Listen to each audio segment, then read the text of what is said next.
बिस्मिल्लाहिर्रहमानिर्रहीम। अस्सलामु अलैकुम वरहमतुल्लाहि वबरकातुहू। जी नाज़रीन, अज के व्लॉग दे विच मैं तुहानू पाकिस्तान की मशहूर अदाकारा नाल नाल गुलकारा मलका तरन्नुम नूरजहां की जिंदगी और बहुत बड़े मौसीकार उस्ताद ताफो साहब के दरम्यान एक फिल्म के सैट के उत्ते झगड़ा हो गया, गर्मा गर्मी हो गई और मलका तरन्नुम नूरजहां ने उस तो बाद फिर फिल्म दे विच गाने गाउण दा मुआवजा 5000 रुपए कर दिता गया। ते फिर उस गाने नूं गांदियां होइयां मलका तरन्नुम नूरजहां दे पसीने छुट गए। ते वो सारी स्टोरी अज दी इस वीडियो दे विच मैं तुहानूं दस्सांगा। लो जी, जे चैनल ते नवे हो तो चैनल नूं सबसक्राइब, लाइक और शेयर जरूर कर देना। तुहाडीआं मुहब्बतां दा बड़ा शुक्रिया। मलका तरन्नुम नूरजहां पाकिस्तान की बहुत बड़ी गुलकारा। उन्होंने इन्ने गाने गाए ने कि तकरीबन 1000 तो ज़्यादा फिल्मों दे विच गाने गाए ने ते उन्हां दे गाणिਆਂ ਨੂੰ बहुत पसंद किया जाता। दूसरी तरफ साडे बहुत बड़े मौसीकार जिन्हां ने मुख्तलिफ धुनां नूं मिला के एक धुन तैयार करते सी और उस धुन दे उत्ते गाना गाना एक आम बंदे दा काम नहीं सी। वो धुन दे उत्ते गाना गाना सिर्फ मलका तरन्नुम नूरजहां ही गा सकदियां सी। ये सारे लफ्ज़ उस्ताद ताफो साहब कहंदे ने। उस्ताद ताफो साहब मलका तरन्नुम नूरजहां की बहुत ज़्यादा इज्जत करते हुंदे सी। मलका तरन्नुम नूरजहां तो 20-22 साल तकरीबन छोटे सी ते उस्ताद ताफो बहुत बड़े मौसीकार, वो भी मलका तरन्नुम नूरजहां नूं बहुत इज्जत देते हुंदे सी और उन्हां दे मजाज नूं बहुत अच्छी तरह समझते हुंदे सी।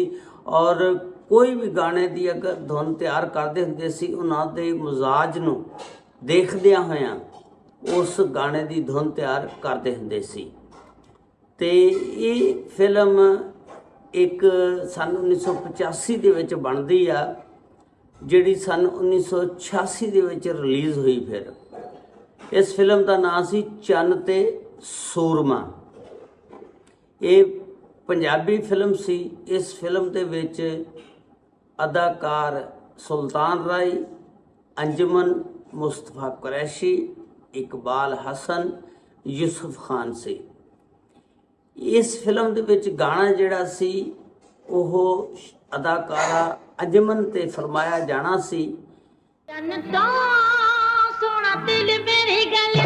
जिहड़ा मलका तरन्नुम नूरजहां ने गांदियां होइयां बड़ी उन्होंने दिक्कत पेश आई, मुश्किल पेश आई, क्योंकि उस्ताद ताफो खान साहब ने उन्होंने मौसीकी इस तरह तैयार की सी कि कोई भी बंदा खास होवे या आम होवे या रेहड़ी वाला भी होवे और उहदी मौसीकी दे उत्ते तैयार किया होया गाना सुन के ते खुश हो जाता सी। ते इस तरह उन्होंने धुन तैयार की कि जिहड़ी मलका तरन्नुम नूरजहां वास्ते जिन्हें मुश्किल पैदा कर दी। जिस वेले इस गाने की रिकॉर्डिंग शुरू हुई मलका तरन्नुम नूरजहां पहुंची सैट दे उत्ते।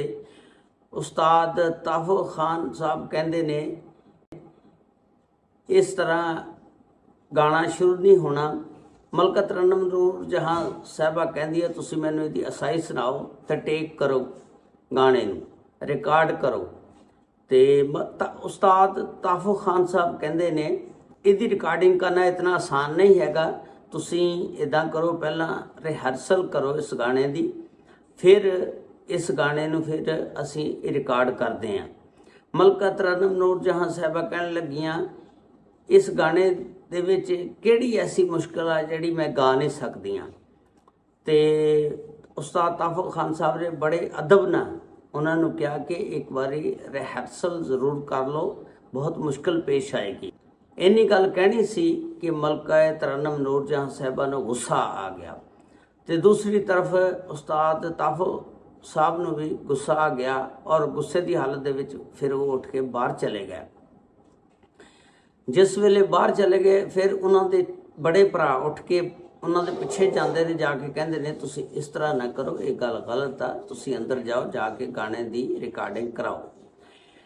ਦੱਸਦੇ ਨੇ ਕਿ ਅਗਰ ਕੋਈ ਹੋਰ ਮੌਸੀਕਾਰ ਹੁੰਦਾ ਤੇ ਮਲਕਾ ਤਰਨਮ ਨੂਰ ਜਹਾਂ ਨੇ ਉਸ ਗਾਣੇ ਨੂੰ ਛੋੜ ਕੇ ਫਿਲਮ ਦੇ ਸੈੱਟ ਤੋਂ ਚਲੇ ਜਾਣਾ ਸੀ, ਲੇਕਿਨ ਚूँकि ਉਸਤਾਦ ਤਾਫੋ ਖਾਨ ਸਾਹਿਬ ਦੇ ਨਾਲ ਉਹ ਬਹੁਤ ਪਿਆਰ ਕਰਦੀਆਂ ਹੁੰਦੀਆਂ ਸੀ, ਉਹਨਾਂ ਨੂੰ ਆਪਣਾ ਛੋਟਾ ਭਰਾ ਸਮਝਦੀਆਂ ਹੁੰਦੀਆਂ ਸੀ, ਲੇਕਿਨ ਉਹ ਬਾਹਰ ਨਹੀਂ ਗਈਆਂ। ਫਿਰ ਉਹਨਾਂ ਦਾ ਬੜਾ ਭਰਾ ਜਾ ਕੇ ਉਸਤਾਦ ਤਾਫੋ ਖਾਨ ਸਾਹਿਬ ਨੂੰ ਵਾਪਸ ਲੈ ਕੇ ਆਇਆ। ਉਸਤਾਦ ਤਾਫੋ ਖਾਨ ਸਾਹਿਬ ਨੇ ਮੈਡਮ ਨੂਰ ਜਹਾਂ ਦੇ ਕਹਿਣ ਦੇ ਉੱਤੇ ਫਿਰ ਉਸ ਗਾਣੇ ਦੀ ਰਿਕਾਰਡਿੰਗ ਸ਼ੁਰੂ ਕਰ ਦਿੱਤੀ। ਜਿਸ ਨੇ ਸ਼ੁਰੂ ਕੀਤੀ, ਦੱਸਦੇ ਨੇ ਕਿ ਮਲਕਾ ਤਰਨਮ ਨੂਰ ਜਹਾਂ ਦੇ ਫਿਰ ਪਸੀਨੇ ਛੁੱਟ ਗਏ। ਉਸ ਗਾਣੇ ਦੀ ਧੁਨ ਹੀ ਇਸ ਤਰ੍ਹਾਂ ਤਿਆਰ ਕੀਤੀ ਹੋਈ ਸੀ ਕਿ ਮੁxtਲਫ ਗਾਣਿਆਂ ਦੀਆਂ ਧੁਨਾਂ ਕੇ ਇਕੱਠਿਆਂ ਕਰਕੇ ਇੱਕ ਧੁਨ ਬਣਾਈ ਗਈ ਸੀ ਤੇ ਜਿਹੜਾ ਮੁਜਰਾ ਸਾਂਗ ਦੇ ਉੱਤੇ ਇਹ ਗਾਣਾ ਸੀ ਤੇ ਜਿਹੜਾ ਅਦਾਕਾਰਾ ਅੰਜਮਨ ਦੇ ਉੱਤੇ ਫਿਲਮਾਇਆ ਜਾਣਾ ਸੀ ਤੇ ਬਹੁਤ ਮੁਸ਼ਕਲ ਕਰਕੇ ਇਹ ਗਾਣਾ ਜਿਹੜਾ ਤਿਆਰ ਕੀਤਾ, ਰਿਕਾਰਡ ਕਰਾਇਆ ਤੇ ਇਹ ਅਦਾਕਾਰਾ ਅੰਜਮਨ ਦੇ ਉੱਤੇ ਫਿਲਮਾਇਆ ਗਿਆ। ਤੇ ਦੱਸਦੇ ਨੇ ਕਿ ਫਿਰ ਮਲਕਾ ਤਰਨਮ ਨੂਰ ਜਹਾਂ ਨੇ ਕਿਹਾ ਕਿ ਮੈਂ ਅੱਜ ਤੋਂ ਬਾਅਦ ਆਪਣੇ ਗਾਣੇ ਦਾ ਮੁਆਵਜ਼ਾ ਵੀ 5000 ਰੁਪਏ ਕਰ ਦਿਆਂਗੀ। ਇਸ ਤਰ੍ਹਾਂ ਫਿਰ ਉਹਨੇ ਆਪਣੇ ਗਾਣਿਆਂ ਦਾ ਮੁਆਵਜ਼ਾ ਵੀ बढ़ा ਦਿੱਤਾ, 5000 ਰੁਪਏ ਕਰ ਦਿੱਤਾ। 85 ਤੱਕ ਉਹ ਆਪਣੇ ਇੱਕ ਗਾਣੇ ਦਾ ਮੁਆਵਜ਼ਾ ਜਿਹੜਾ ਸੀ 2000 ਰੁਪਏ ਲੈਂਦੀਆਂ ਹੁੰਦੀਆਂ ਸੀ। ਉਸ ਤੋਂ ਬਾਅਦ ਫਿਰ ਉਹਨੇ ਮੁਆਵਜ਼ਾ ਵੀ 5000 ਰੁਪਏ ਕਰ ਦਿੱਤਾ। ਤਾਫੋ ਖਾਨ ਸਾਹਿਬ ਦੱਸਦੇ ਨੇ ਕਿ ਜਿਸ ਵੇਲੇ ਮਲਕਾ ਤਰਨਮ ਨੂਰ ਜਹਾਂ ਨੇ ਫਿਰ 5000 ਰੁਪਏ ਲਏ ਤੇ ਉਹ ਬਤੌਰ ਇਨਾਮ ਮੈਨੂੰ 5000 ਰੁਪਏ ਦਿੱਤੇ। ਉਹਨਾਂ ਨੇ ਕਿਹਾ ਤਾਫੋ ਖਾਨ ਸਾਹਿਬ ਤੁਸੀਂ ਧੁਨ ਇਸ ਗਾਣੇ ਦੀ ਬਹੁਤ ਮਿਹਨਤ ਦੇ ਨਾਲ ਤਿਆਰ ਕੀਤੀ ਆ, ਮੈਂ ਅੱਜ ਪਹਿਲੀ ਦਫਾ 5000 ਗਾਣੇ ਦਾ ਲਿਆ ਤੇ ਮੇਰੀ ਤਰਫੋਂ ਤੁਹਾਨੂੰ ਸਲਾਮੀ ਆ ਕਿ ਤੁਸੀਂ ਬਹੁਤ ਮਿਹਨਤ ਨਾਲ ਗਾਣਾ ਤਿਆਰ ਕੀਤਾ, ਇਹਦੀ ਧੁਨ ਤਿਆਰ ਕੀਤੀ, ਕੰਪੋਜ਼ ਕੀਤਾ ਔਰ ਮੈਂ ਸ਼ੁਕਰ ਆ ਅੱਲਾ ਦਾ ਇਸ ਇਮਤਿਹਾਨ ਦੇ ਵਿੱਚ ਕਾਮਯਾਬ ਹੋ ਗਈਆਂ ਔਰ ਇਸ ਗਾਣੇ ਨੂੰ ਮੁਕੰਮਲ ਕੀਤਾ। ਤੇ ਉਹਨਾਂ ਨੇ ਖੁਸ਼ੀ ਦੇ ਨਾਲ ਉਹੀ 5000 ਰੁਪਇਆ ਤਾਫੋ ਖਾਨ ਸਾਹਿਬ ਨੂੰ ਦੇ ਦਿੱਤਾ। ਤੇ ਇਹ ਅੱਜ ਦੀ ਸਟੋਰੀ ਸੀ ਜਿਹੜੀ ਮੈਂ ਤੁਹਾਡੇ ਨਾਲ ਬਿਆਨ ਕੀਤੀ। ਉਮੀਦ ਆ ਤੁਹਾਨੂੰ ਪਸੰਦ ਆਈ ਹੋਵੇਗੀ। ਇਨਸ਼ਾਅੱਲਾ ਅਗਲੇ ਵਲੌਗ ਦੇ ਵਿੱਚ ਕੱਲ ਅਸੀਂ ਦੁਬਾਰਾ ਮਿਲਾਂਗੇ। ਅੱਲਾ ਹਾਫਿਜ਼। अस्सलामु अलैकुम व रहमतुल्लाहि व बरकातुहू।